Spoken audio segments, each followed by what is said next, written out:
be a Sunday service. It should be a dance party every week. What happened about that? Okay, dancers! How fabulous, just love it. Today's talk is entitled Prepared to be Moved. And, yeah, you like that already? Okay. We're on the right track. So our idea is to be moved from race consciousness into grace consciousness, and that has been our theme for the whole month, that whole grace consciousness.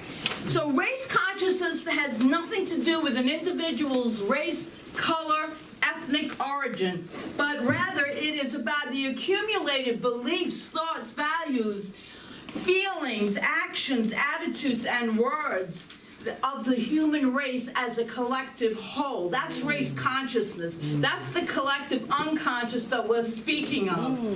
So Science of Mind founder, Ernest Holmes, talks a lot about race consciousness, and so in his textbook on page 115, he wrote this: the collective unconscious, this is so cool, the collective unconscious contains a record of all human events that have ever transpired.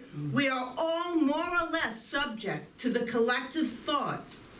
The sum total of all erroneous human beliefs binds until the individual mentality lifts himself above the law of averages, which was Thomas Troward's words for race consciousness, into a higher law of spiritual individualism. And so I'm suggesting that this higher law of spiritual individualism is when we bring God into the picture. Lots of the time we leave it out, and whether we call it the great something, higher power, whatever we call it, spirit, love, intelligence, it is the creative force that has created all that is, was, and ever shall be. That's what we talk about when we're talking about this higher power, God consciousness. And so we bring God into the picture, into our awareness with that G in front of the race consciousness.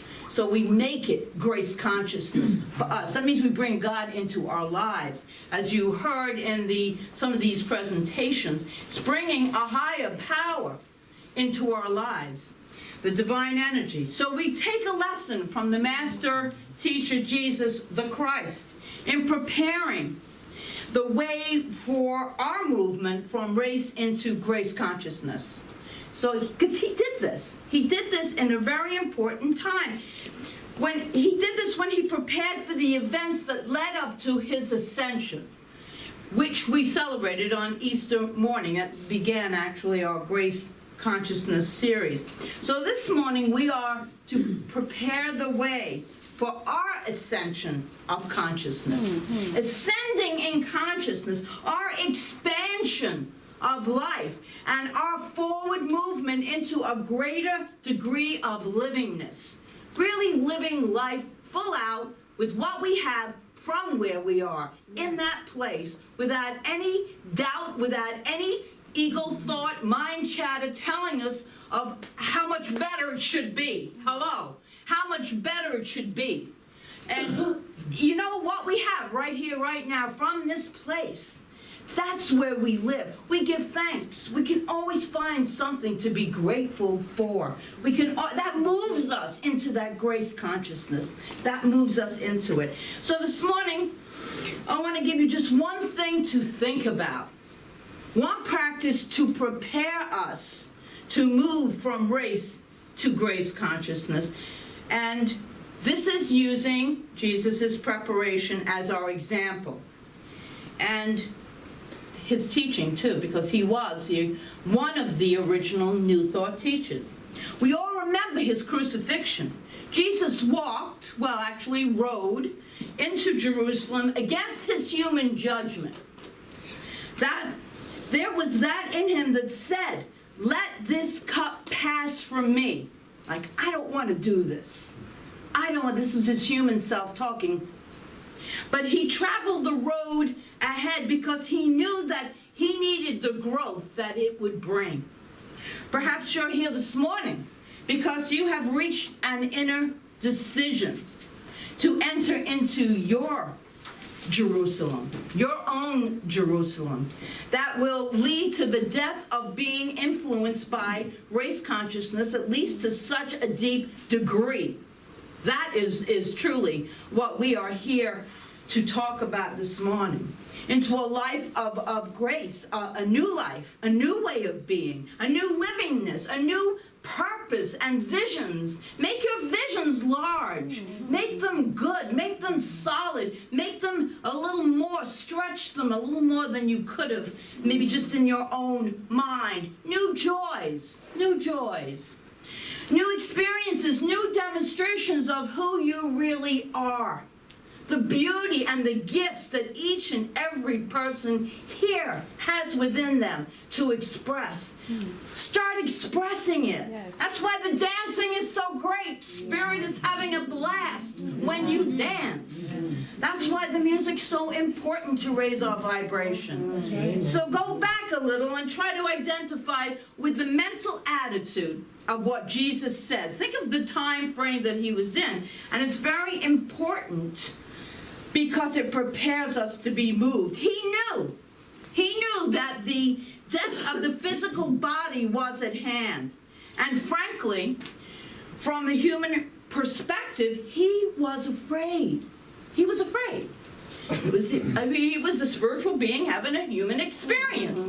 Yes, like we are. In Matthew, we are told that a few days after arriving into Jerusalem, the people heralded him as king.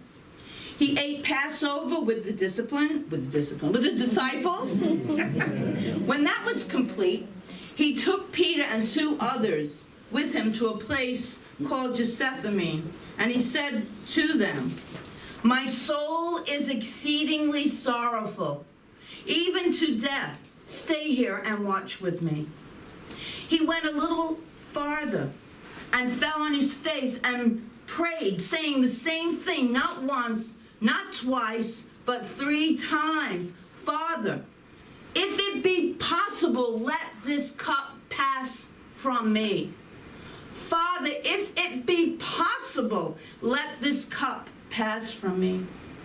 Father, if it be possible, let this cup pass from me." Have any of us ever prayed like that? Yeah. Oh, dear God, please don't let this take place in my life. Let something else take over. Please take this away. I mean, we've prayed like this because there are things in life that are so painful to our ego mind, not to our spiritual mind, but to this human mind that we must honor and respect. Yeah. You know, even though it causes all kinds of havoc, it's who we are. It's what we came here to be. That's where the growth takes place. When we know that we have within us the spiritual mind that supersedes any thought that we might have. So he was afraid, but in an instant, he was bolstered. And he said, "But if this cup cannot pass, if I must drink it, let it not be as I will, but as thou wilt." And in Matthew, that's from Matthew in the George Lamsa Bible that I get the quotes from. "Let it not be as I will, but as thou wilt." These are the ultimate words of surrender.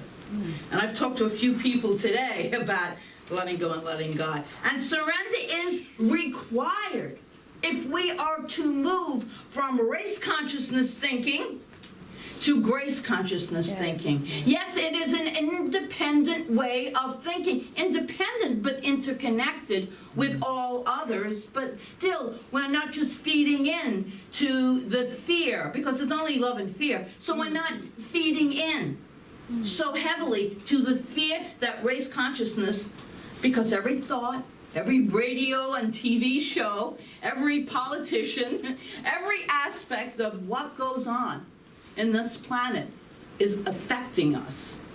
But as we keep our spirit strong and stayed on truth, and as we truly connected, know that this is our true essence, then we move through the trials and tribulations and joys of life. Because there's many joys in life, many joys. It's all good. And so now I want to be very clear about something. Oftentimes we talk about the will of God. And we use it in ways like, it must have been God's will that I lost this job. It must be God's will that I got this illness. It must be God's will that this relationship fell apart. And on and on. And it can be even taken a step further to say that God's will is punishment for our sins. We committed this sin, so this is God's will that we have this experience. I hear people say this. Of course, they're not enlightened, New Thought people like you, but I do hear people say this. Well, it's God's will, and I need to suffer while I'm here. Then the kingdom of God is at hand. But those are most definitely race consciousness beliefs. They're race, and even in this New Thought movement, we have given surrendering to God's will a bad rap. We usually are so focused on, and we can use it, as one of Holmes's great statements, there is a power for good in this universe and we can use it. It's up to us, it's up to our will. If it's to be, it's up to me. That's a quote from the title of a book by Robert Schuller. But Holmes explains God's will, and I think it's important to really understand that the will and the nature of God are love itself. This is a loving God that has our back. Yes, this is a loving God. The universe doesn't do anything to us. The universe does things for us. For us. And this is a shift. Small shift, but huge. Huge impact. Huge. So Holmes explains God's will beautifully in the Science of Mind textbook, page 268. True prayer, he says, must be, thy will be done. But the implication relative to the will of God in this prayer is not a submission, he writes, to the inevitability of evil or limitation. It is the knowledge that the will of God is always good. Yes. That's the movement. And you hear us say that it's all good, it's all God. And so we start, even when I'm going through something that feels really uncomfortable and I don't like it, but then it dawns on me and I say it out loud, but it's all good. It's a whole shift in thinking. It's subtle. It's subtle. It is not, I didn't get hit over the head with something. I didn't wake up one day like Byron Katie. You know, I didn't go through that. But it's been a subtle shift. It's all good because it's for my good. If I open up my mind, if I change my thinking around it. And that, my friends, and who read Thy grace is thy sufficiency, which is, I think Jolene did from Goldsmith. The greatest affirmation that you could use. Thy grace is my sufficiency. Yeah. Over and over. There's nothing more. Thy grace is my sufficiency. So the deep spiritual truth that we want to move into this morning is moving from this place of God is not for me and that the universe, God, is for me. There is a power for good in the universe, and we can trust it. Therefore, we can surrender to it. Trust being huge, huge. You heard Norman talk about he felt comfortable. He felt comfortable. That meant he could trust the environment he was in, and he said to be his authentic self. Just to be, just show up, suit up, and be your own self and show it to the world. Too bad for the naysayers. Too bad for those that don't agree with it. This is the truth of who you are. Yes. But to trust that there is a power for good is the greatest gift we could ever give ourselves. And I love Einstein's statement. I think the most important question, he said, facing humanity is the universe a friendly place? This is the first and most basic question all people answer for themselves. And his answer was, yes, it is. It is a friendly place. What we are surrendering to, what we are letting go to, what we are releasing to is a higher dimension of ourselves. It is our divine selves. The upper room is coming through. The upper room of who we truly are. Something that is greater than we could ever know about ourselves. That's what we are surrendering to, and knowing that we are safe. We are always safe. Let me say that again, because I believe that it is key to this morning's lesson. When we surrender to the will of God, the will of good, we are surrendering to a higher dimension of ourselves that is greater than who and what we know ourselves to be. In fact, when we surrender to the will of God, we are surrendering to our next stage of our evolution. Yes. Yeah, we are. We step out in that faith, that trust. And boy, does that first step feel sometimes a little frightening. But when we take it, we find that we are surrounded by this loving energy because it's what we're part of. So this is how we are moving. This is our next stage into moving from race consciousness into grace consciousness.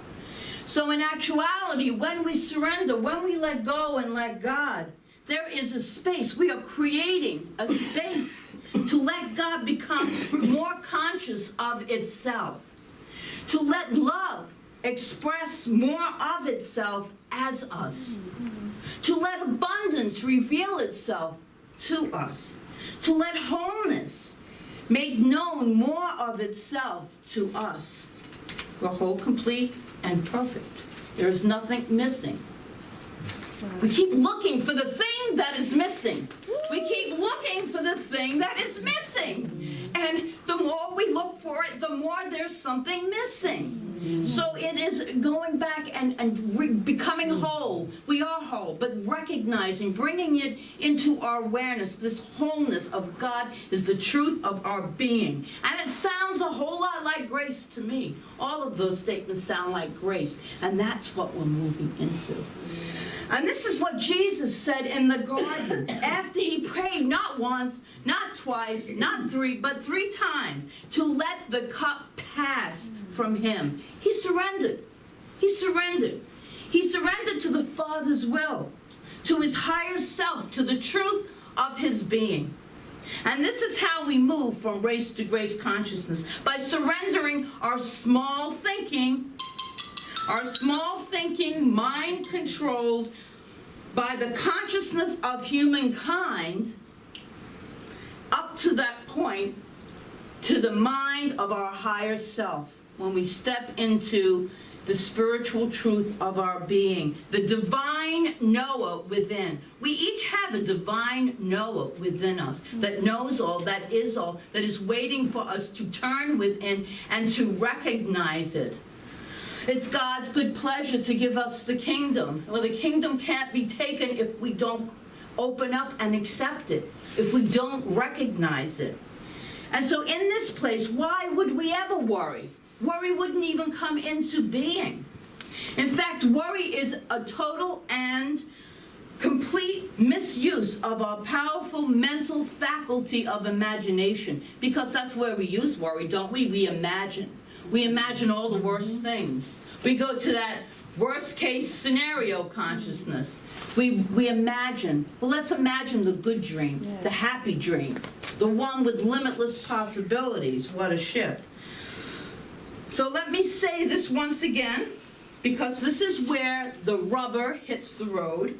Worry is a complete and total misuse of our mental faculty of imagination. And so let me give you a personal example. Of course, I got to read it, right? My personal example written down here. Moving out of worry, which is based on race consciousness, into grace consciousness, which says life, goodness, abundance are revealing more of themselves as and through me. And so, as many of you know, and this was just one of a few major points of surrender in my life. When I walked out of that 42-year relationship with that $3,500 into my name. That's what I had.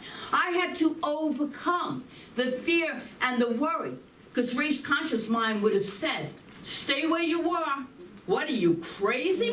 What, are you really gonna move? You're gonna leave your computer with all the stuff for Joyful Gathering behind? You're gonna leave your files? You're going to leave your pets? You're going to leave your family? You're going to walk out that door? Oh, you are out of your mind. Well, maybe by walking out of that door, I stepped into my right mind. Yes.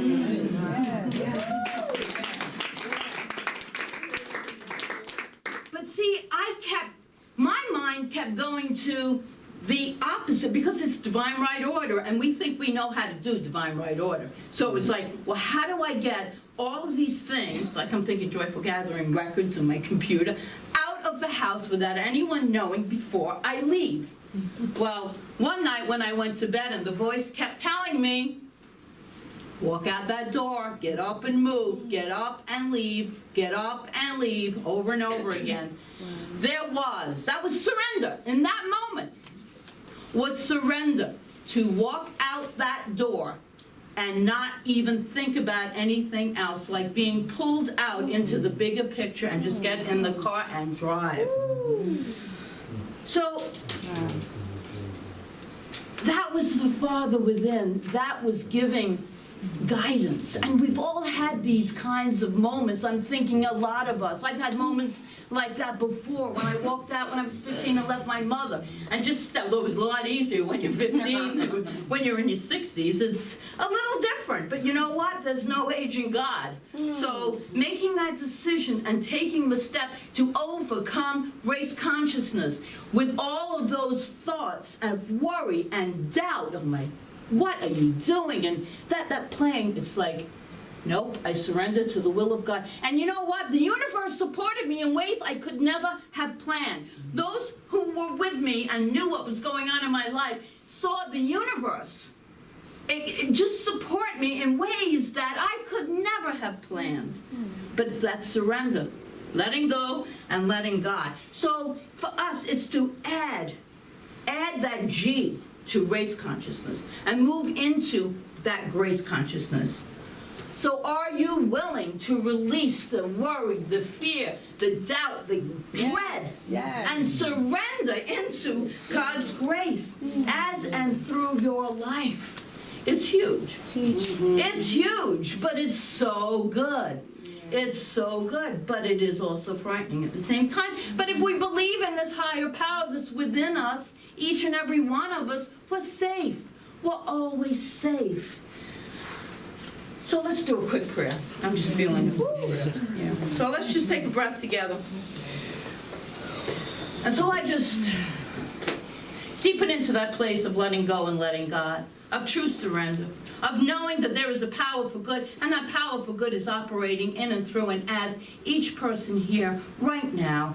Always. It is always present, pulling, directing, guiding, unfolding itself in love, in grace, in limitless possibilities in each and everyone's life. And I am knowing that each one is moving forward in their lives with the grace of the divine, being pulled into a greater expression of the true self that each one truly is.